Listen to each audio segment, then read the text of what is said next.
when Jacob and Esau were born, were born of him, Jacob's hand held first the heel of Esau. Right, which symbolizes that we would bring him down. Go on. It's like I forgot to start from verse 7. Yeah.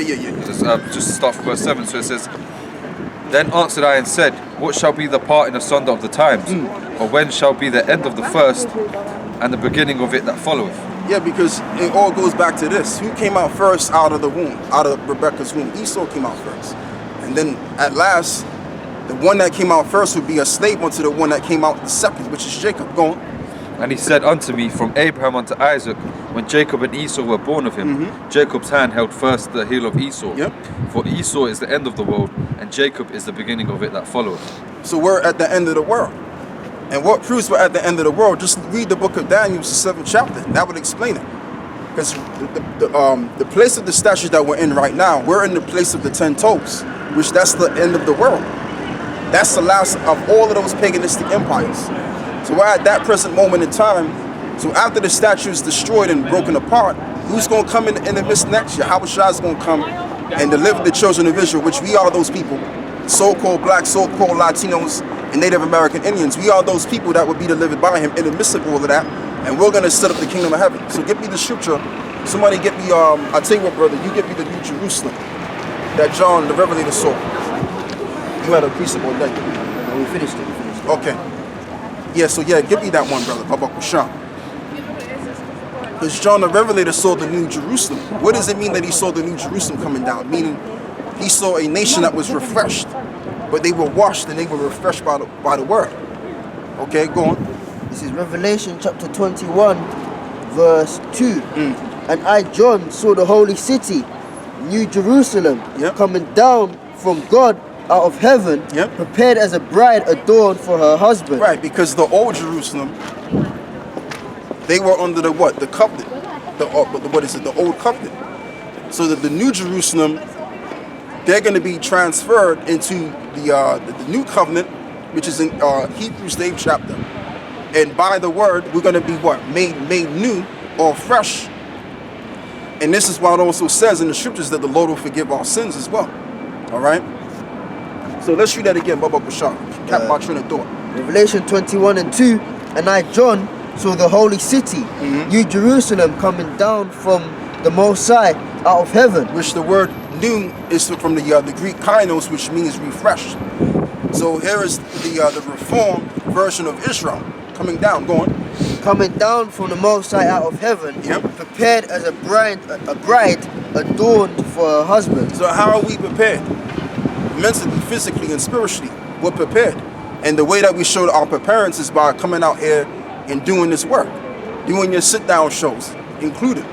So these are all works of showing that you are prepared for the bridegroom. Who is the bridegroom? The bridegroom is Yahushua. Go on. And I heard a great voice out of heaven saying, Behold, the tabernacle of the Most High is with men. Right, the tabernacle of the Most High is with men, aka the tabernacle of David, which is again being reformed, being established again, as in the days of old. Go on. And he will dwell with them, and they shall be his people. Right, so hold on with that. Give me the book of Amos, the 9th chapter. Amos 9 and I believe it's 8. I'll get that. Okay, anybody can get that. This is Amos 9 and 8. So it says, Behold, the eyes of the Lord thy power are upon the sinful kingdom, and I will destroy it from off the face of the earth. Saving that I will not utterly destroy the house of Jacob, saith the Lord. Why is that? Go on. For lo, I will sift and I will For lo, I will command and I will sift the house of Israel among all nations, like as corn is sifted in a sieve. Yet shall not the least grain fall upon the earth. Yeah, and that goes into Matthew 24, where it says, many are called, few are chosen. So that's your sifting process. Go on.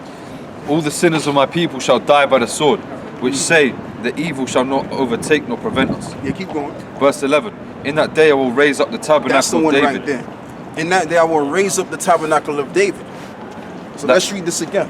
Stay where you at. We're going to get back to that. Go on. And it says, and he will dwell. Let me start at verse 3 again. And I heard a great voice out of heaven saying, Behold, the tabernacle of the Most High is with men. Right, the tabernacle of the Most High is with men. Go on.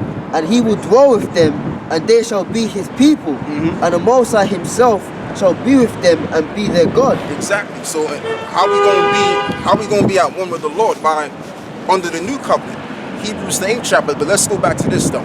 So this is back in Amos 9 and 11. So it says, in that day will I raise up the tabernacle of David that is fallen, Which are the tabernacle of man gone, and close up the breaches thereof. right, and close up the differences thereof. Because at one time all of these tribes, they all had their little differences, and that differences stemmed all the way back to the curse of Solomon.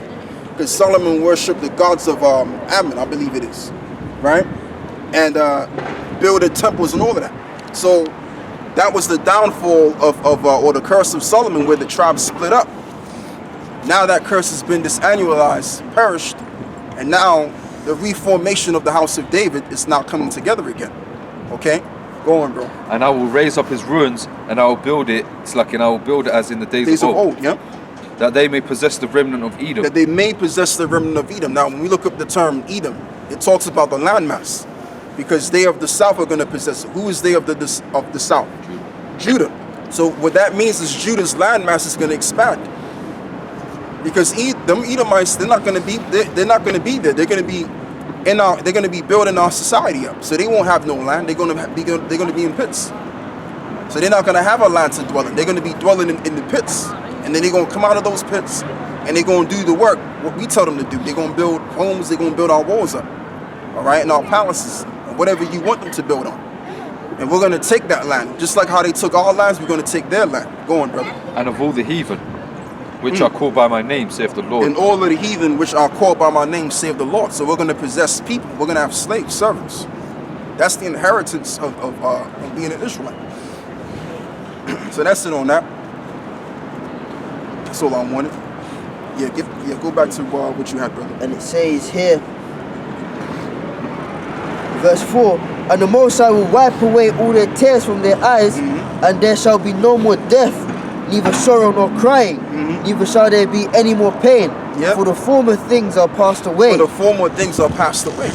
So us going through captivity after captivity after captivity, that's going to be done away with. You know, us sighing and crying and literally shedding tears, that's going to be done away with. The new thing is going to be, we're going to be in a state of being rejoicing. Let's get that in Isaiah 64, I believe it is. I believe it's 64. There's a little bit more. All right, go on, brother. Verse 5, and he 65, and he that sat upon the throne said, behold, I make all things new. And he said unto me, write, for these words are true and faithful. And he said, I make all things new, because the earth is even going to be renewed. That's why it says in Peter's, it says that all of the elements shall melt with fervor and heat. So what that also includes is the chemicals in here, the barium oxide, the aerosol, all of the metals that you don't see, all of that is going to be burned up. It's going to dissipate to nothing. All right, go on. And he said unto me, it is done. I am Alpha and Omega, the beginning and the end. I will give unto him that is athirst of the fountain of the water of life freely. And that's what he has done. He's given that up. He's given that up towards us. But I want to deal with the point. I want you to read that point again when he said, I make all things new. And we're going to build on that right there. That's a topic right there I can go into, man. I make all things new. So verse 5, and he that sat upon the throne said, behold, I make all things new. So let's stay right there. Give me that. Isaiah 65 and 17. For behold, I create a new heavens and a new earth. And the former shall not be remembered. As of what we just read in Revelations. So he's going to create, even the earth is going to be refreshed. It's going to be renewed. So Jerusalem is not only going to be a renewed or a reformed nation, but also the earth is going to be renewed back to its original state. Now, does it mean that you're going to have a new planet? No. It just talks about being, it's going to be refreshed. Like, for example, the term as we call the moon, as it goes through its cycles, right? A new moon. It's not an actual brand new moon. It's the same moon, but it's just going through a cycle. It's returning back to square one again when you don't see the moon. Okay? So everything's going to be refreshed. The nation is going to be refreshed, and the earth is going to be refreshed. Just got a precept on what you were saying. This is Ecclesiastes chapter 1, verse 4. It says, one generation passeth away, and another generation cometh, but the earth abideth forever. But the earth abideth forever. So even generations are recycled, renewed. Okay? Because we all come back one way or another. We may be in one life, we may die in that one lifetime. We come back all over again in the reincarnation and the regeneration. We don't. And the former shall not be remembered nor come into mind. But be ye glad and rejoice forever in that which I create. For behold, I create a Jerusalem, a rejoicing, and her people are joyous. So let's go back and read this now, the New Jerusalem. And it says in verse 2, And I, John, saw the holy city, New Jerusalem, coming down from the Most High, out of heaven, prepared as a bride, adorned for her husband. And that's happening right now. We are prepared for the Messiah to come back. Yahweh Yahweh Shah, just so-called black entities, according to the book of Daniel's 7th chapter. Go on, brother. And also Daniel's 10 and 5 and beyond. Go on. And I heard a great voice out of heaven saying, Behold, the tabernacle of the Most High is with men, Go on. and he will dwell with them, and they shall be his people. And the Most High himself shall be with them, and be their power. And be their power. Go on. And the Most High shall wipe away all tears from their eyes, and there shall be no more death, neither sorrow nor crying, neither shall there be any more pain, for the former things are passed away. And he that sat upon the throne said, Behold, I make all things new. Right.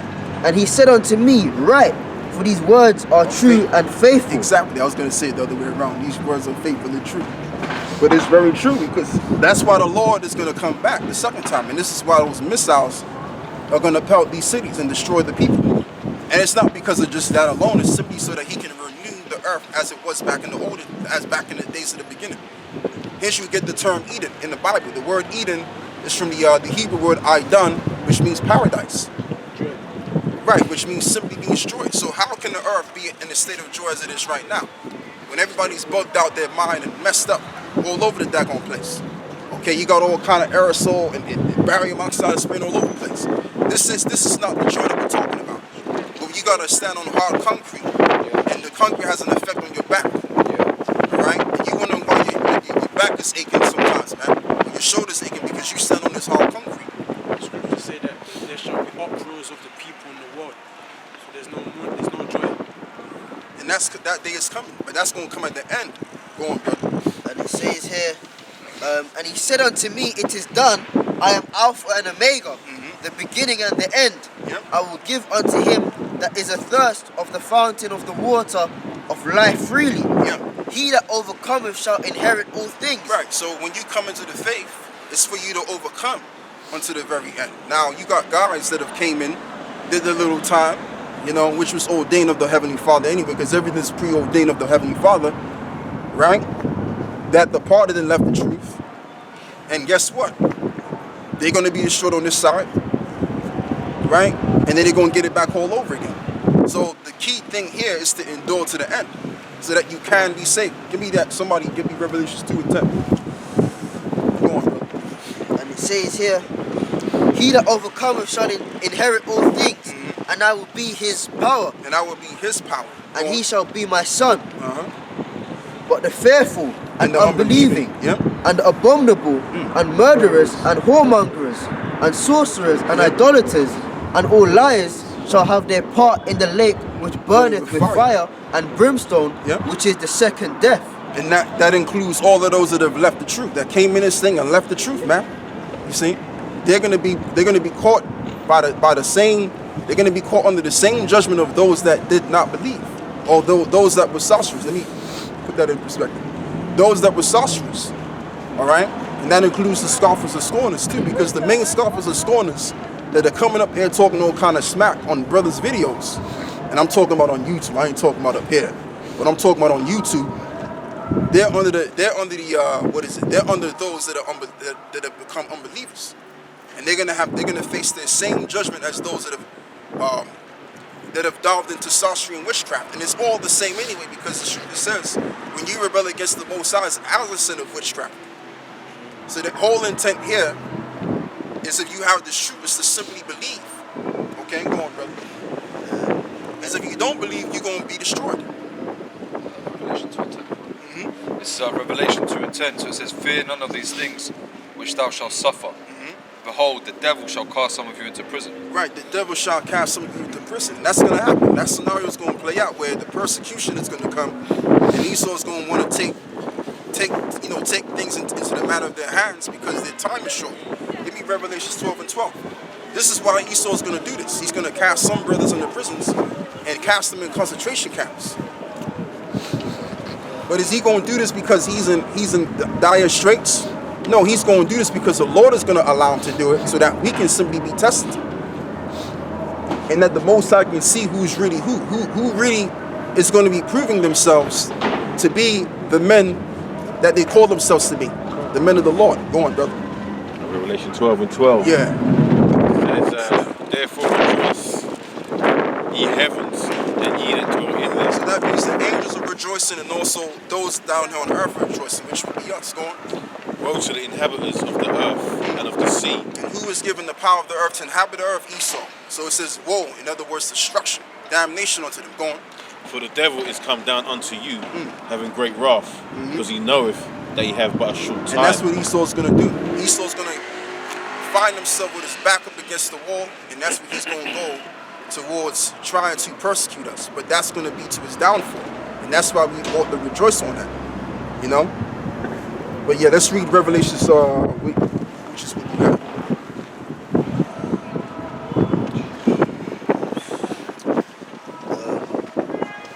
I'll read from verse 9. And it says, and there came unto me one of the 7 angels, which had the 7 vials full of the 7 last plagues, and talked with me, saying, come hither, I will shew thee the bride, the Lamb's wife.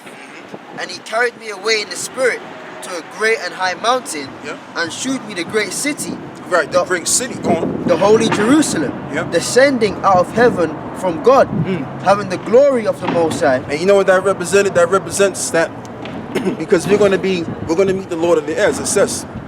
Somebody get me that. That's, I believe it's in Thessalonians. You know, scriptures is coming to my head, man. Yeah, read that again. It says, and he carried me away in the spirit to a great and high mountain, and shewed me the great city. Right, and showed me the great city. Go on. The holy Jerusalem, descending out of heaven from the Most High. Descending out of heaven from the Most High, because like we're going to get, the scripture says that we shall meet the Lord in the air, in the cloud. You see? So that's what John the Revelator saw. He saw the men, the elect, 144,000 that was taken up, just so that they can escape the great astronomical destruction that's going to pretty much come down on this earth, and that the majority of the people will have to experience. Go on. Having the glory of the Most High, and her light was like unto a stone, most precious, even like a jasper stone, clear as crystal, and had a wall great and high. Yes, so that's it on that. We want to deal with what I'm calling Thessalonians 4. Get straight to the point. And 16. For the Lord himself shall descend from heaven with a shout, with the voice of an archangel, and with the trump of the Most High. And the dead in Mashiach shall rise first. Right, so it says, in the dead in the Mashiach Yahushua shall rise first. So even they're going to get beamed up. The spirits of the dead are going to get beamed up. Like, for example, you got brothers like Abba Bivens, that's in the spiritual realm. You have, High Priest King Marshall, he's still living right now. But you have men that have died in the truth. So they're going to be the first ones to get beamed up in the chapels. We which are alive and remain shall be caught up together with them. Even those that remain alive in the flesh shall be also caught up with them on what? In the clouds. In the clouds. So we're going to be taken up in a miraculous fashion. Go on, brother. Revelation 15 and 1, it says, and I saw another sign in heaven, great and marvelous, 7 angels having the 7 last plagues, for in them is filled up the wrath of God. And I saw as it were a sea of glass mingled with fire, and them that had gotten the victory over the beast and over his image. And keep this as well. And this is why it's called the book of Revelations, because the word Revelations goes back to the word reveal, which means to pull back the veil. So what the angels were doing, the angels were pulling back the veil, so that John the Revelator could see the visions as what's to come. Go on. It said, and them that had gotten the victory over the beast and over his image and over his mark. Right, and over this image and over his mark. So they have gotten the victory over the beast. What is the beast? The beast symbolizes the kingdoms that we're under right now. And this is the beast. This is a beast or a kingdom. So I'll tell you what we do, brother. Give me Daniel's 7th chapter. And then we'll move forward from there. This is what verse? You can start with verse 3. This is Daniel 7:3. So it says, and 4 great beasts came up from the sea, diverse one from another. That's all I wanted. There were 4 diverse beasts that came forth one from another. So the beasts, when you read further down in Daniel's 7th chapter, it explains to you what these beasts represent and that they are the empires of the world. Well, it really has to take us to break it down. This doesn't really break it down, but we break it down because we have the true interpretation. Okay? That's all I ever wanted. So let's read on with that. Back in Revelation 15, it says, I'll start from 2 again. It says, and I saw as it were a sea of glass mingled with fire, and them that had gotten the victory over the beast. So what John the Revelator also saw, he also saw America being melted with fire, which is Babylon the Great. That's what he saw. Go on, brother. And over his image, and over his mark, and over the number of his name, stand on the sea of glass, having the harps of Yahweh. And they sing the song of Moses, the servant of Yahweh, and the song of the Lamb, saying, great and marvelous are thy works, O power almighty, just and true are thy ways, thou King of saints. Who shall not fear thee, O Lord, and glorify thy name? For thou only art holy, for all nations shall come and worship before thee, for thy judgments are made manifest. And after that I looked, and behold, the temple of the tabernacle of the testimony in heaven was open, and the 7 angels came out of the temple, having the 7 plagues, clothed in pure white linen, and having their breasts girded with golden girdles. And one of the 4 beasts gave unto the 7 angels 7 gold vials full of the wrath of God, who liveth forever and ever. And the temple was filled with smoke from the glory of Yahweh and from his power, and no man was able to enter into the temple till the 7 plagues of the 7 angels were fulfilled. Right. In other words, those prophecies were fulfilled. But we're going to deal with the point. The point of the matter is that he saw the men that were that escaped and that overcame the beast. So that's the New Jerusalem. All right? Go on, brother. And it says, verse 10, and he carried me away in the spirit to a great and high mountain, and shewed me the great city, the holy Jerusalem, descending out of heaven from the Most High, having the glory of the Father, and her light was like unto a stone, most precious, even like a jasper stone, clear as crystal. And had a verse 12, and had a wall great and high, and had 12 gates, and at the gates 12 angels, and names written thereon, which are the names of the 12 tribes of the sons of Israel. On the east gate, on the north gate, on the east 3 gates, on the north 3 gates, on the south 3 gates, on the west 3 gates. So what he's going into, he's breaking down what the city looks like, because we're going to be making the city. Now, are we going to be making the city with our own hands? No, we're not going to be making the city with our own hands. The other nations are going to do that job, and we're going to get that in Ezekiel 39. But we're going to agree what you got, brother, because it says that we shall sever out men continual employment. So they're going to work forever. They're going to work for eternity.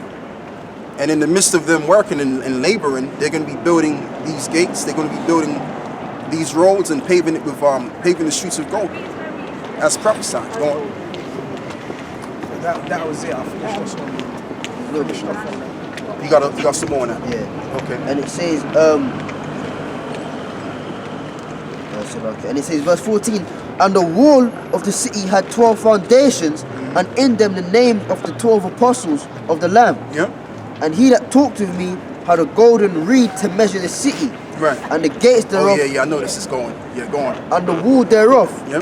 And the city lieth 4 square, and the length is as large as the breadth. And the measure of the city with the reed 12,000 furlongs. The length and the breadth and the height are of equal. Of it are equal. And he measured the wall thereof 144 cubits, according to the measure of a man, that is of the angel. And the building of the wall of it was jasper, and the city was pure gold, like unto clear glass. And the foundations of the wall of the city were garnished with all manner of precious stones. The first foundation was jasper, the second sapphire. Yeah, which is my favorite stone, because my favorite color is blue. Yes, Third- mine too, sapphire. Good stone, good stone. So we have something in common.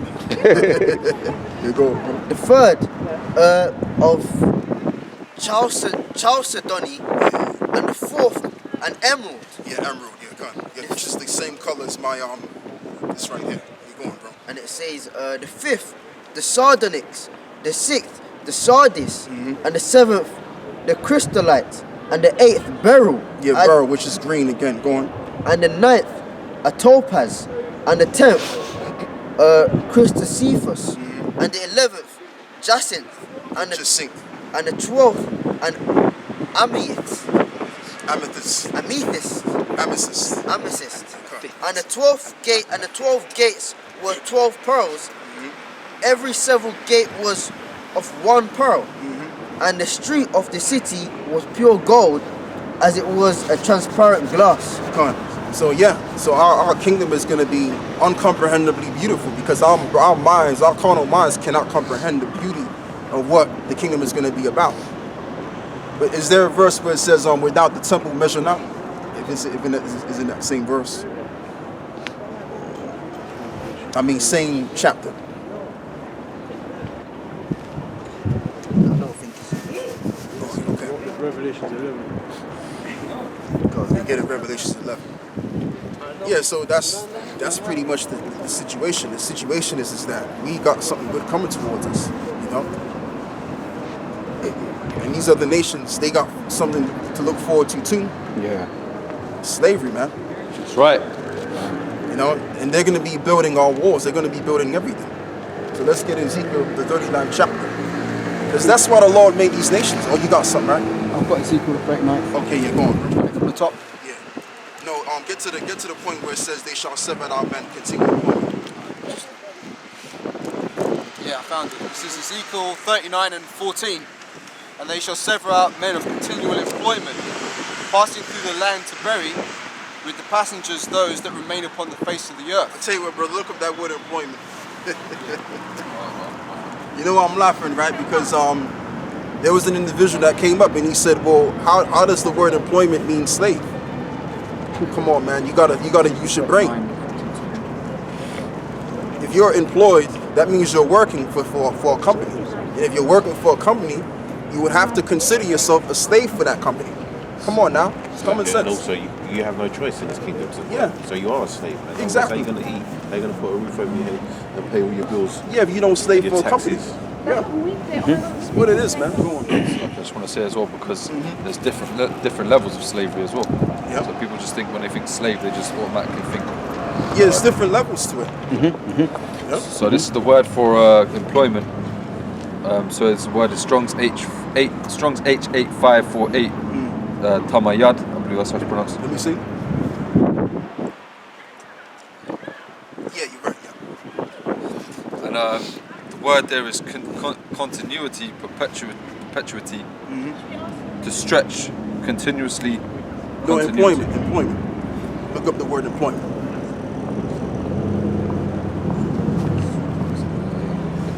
Oh yeah. I see your point. Yeah. Okay. Yeah. Just go into it anyway.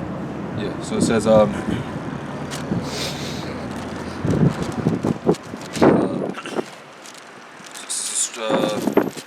go into the Hebrew Chaldees lexicon. So it says continuance. So it says so-called from proceeding, going on.